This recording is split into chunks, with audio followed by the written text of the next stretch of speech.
Thank you. It's a great pleasure to be here. And I'm going to start by saying something you have already heard, but which I believe we have to say again. And that is that I really strongly believe that business is very much part of the solution here rather than being the problem. And I think we are way past the stage of aspirational goals and creating awareness. I really believe we have come to the age of the good business case for sustainable development.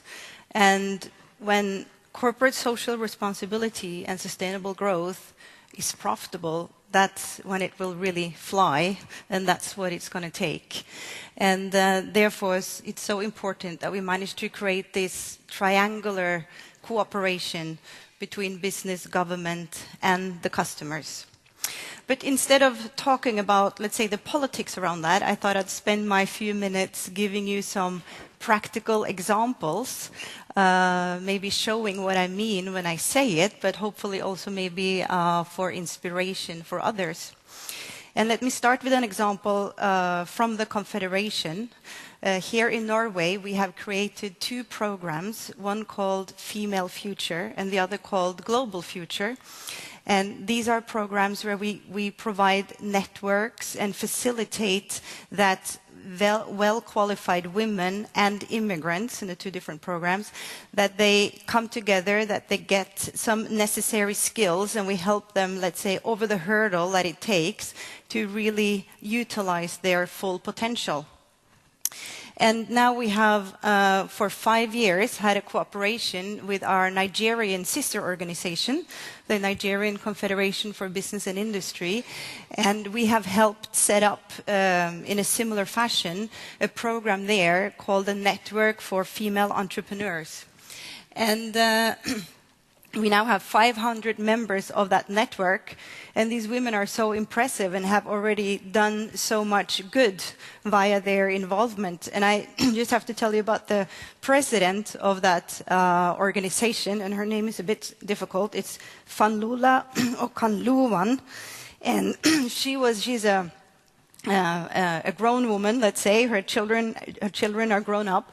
She went back to school, but rather what you can sometimes think when you talk about female entrepreneurs in Africa, you sort of picture basket weaving or something.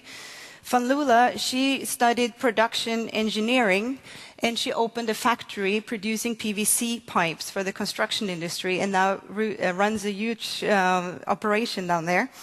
And she now heads up this network and is a great inspiration and help to other women who then can achieve, hopefully, the same thing that she has done. So it's a great, it's such a win-win in these situations, because obviously such a work is also very beneficial to the confederations that started out that work in the first place. But some of my best examples actually come from my own employer. I work for the Norwegian telecom company, Telenor. And we are now investing quite heavily into financial services in Asia. And it might sound strange for a telecom operator to do that. But in our markets in Asia, for example, Pakistan, where we have started, 80% of the population are so-called unbanked. They don't have access to bank services. So we have launched a very easy service where your mobile phone is your account. The mobile phone number is your account number, and the mobile network serves as the transmission for money transfers and savings and loans. And it's very simple, very low cost, very uncomplicated. And you don't have to go to a bank to do this. You can go to your corner shop to have a transaction run through. And we are actually already now, after 3-4 years in operation, we are Pakistan's biggest bank. And our goal is to lower those 80% that are not banked, lower those by 20%. And we had a study made which shows that can actually help grow the BNP of Pakistan with as much as 5%. It sounds incredible, but the spin-off effects of these people having access to financial services means that they will again become entrepreneurs and start value-creating businesses. So it has a massive impact. And in the world today, there are actually 2 billion people who are unbanked, but who have a mobile phone. So the potential for this is just enormous. And we have very great ambitions for ourselves. Our idea is that our operations in Asia in a few years' time shall derive 10% of all its revenue from financial services. It's quite ambitious, but we believe that's possible. So we're doing something useful and something good for the societies where we are, but this is also clearly business-wise very interesting for us. Our financial services customers are very loyal because their phone is also their bank, so they don't switch operators very easily, and they also use their phone more, so it's just a win-win all the way through. Another example from Asia is that we have entered into a cooperation with Wikipedia, where we provide all our 130 million customers in Asia with free access to Wikipedia. That obviously will cost us something short-term, providing this access for free. On the other hand, it's a fantastic way for us to lower the threshold for those potential internet customers to start using internet services, and then also other internet services than Wikipedia in due course. So it's a great example of you're doing something good and useful to the population and to your customers, but in the long run, it will also be very beneficial for us as a business.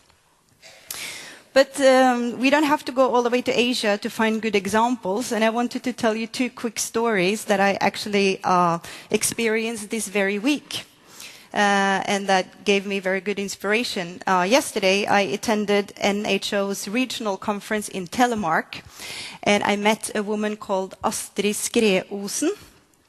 She is an assistant nurse. She's a mother of 4, and she worked at the maternity ward at the hospital in Skien. And she got so frustrated with the inefficiencies in changing over from one patient to the next. It took so much time, cleaning, changing the beds weren't functionally set up, etc., etc. And she wasn't able to create the change at the hospital, so she left and she started her own business.